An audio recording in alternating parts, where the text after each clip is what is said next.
This is group 77. Today we are going to talk about quick search and linear search. This is the agenda of the selection sort and linear search. Today we are going to talk about this purpose first and then later selection sort and linear search, efficiency, ease of implementation, memory usage, stability, and conclusion. First of all, I'm gonna talk about this purpose of linear search and selection sort. The purpose of the linear search algorithm is to find a specific element in an array of lists by iterating over each element until the target value is found or the end of the array is reached. And the another one of selection sort of the purpose is to sort an array of elements by repeatedly finding the smaller element and swapping it with the current element at the front of the unsorted portion of the array.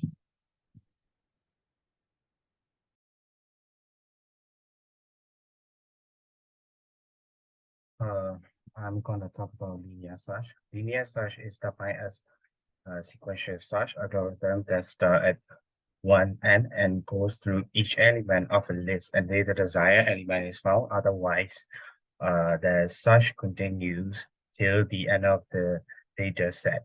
Next slide, please. In the next slide, I'm gonna talk about selection sort. Selection sort is a simple and efficient sorting algorithm that works by repeatedly selecting the smallest or the largest element from the assorted portion of the list and moving it to the assorted portion of the list. The algorithm repeatedly selects the smaller or largest element from the assorted portion of the list and swap it with the first element of the assorted portion. This process is repeated for the remaining assorted portion of the list until the entire list is sorted.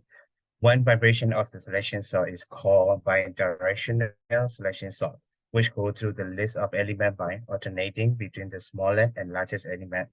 This way, the algorithm can be faster in some cases.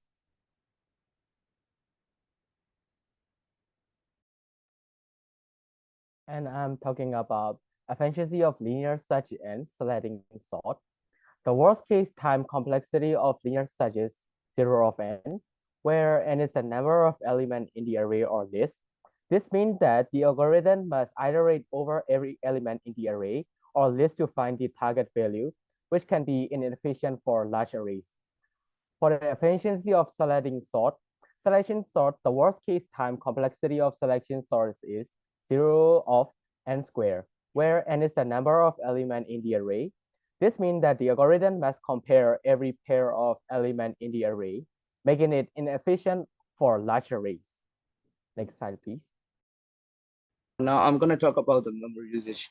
In the linear search only requires small amounts of memory to store the array list and the target value, and it doesn't need any additional memory to perform the search. And for the selection source, it requires additional memory to store the temporary variables for swapping element in the array, and this is a concern for a very large array.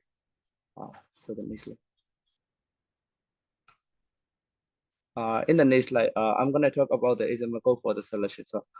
So this code is Java code for the selection sort algorithm and which sort an array of integer in an ascending order. So the algorithm use the two nested loop to iterate each other. Select the smaller element in the assorted portion of the array.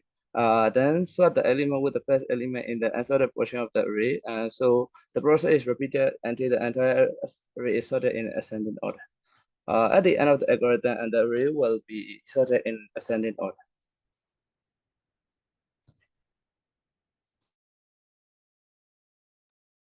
I will explain about the ease of implementation.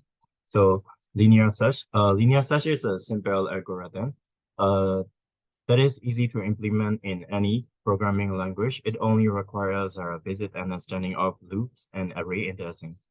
And in the selection sort is a relatively simple algorithm to understand, but it requires more complex code to implement than linear search. It involves nested loops and requires swapping elements in the array. This is the example code for the linear search. In this example, we define a method, linear search, that takes an array, ARRN, a target value as input. It iterate over the array using a for loop and check if each element is equal to the target value. If it finds the target value, it returns the index of the element. If the target value is not found, it returns -1. This is our group. Our group is 77, and our group members are Moyu, Tarwian, Andrasi, Uncle Heng, and Sarah. Thank you for paying attention to our presentation. I hope you enjoy. Thank you.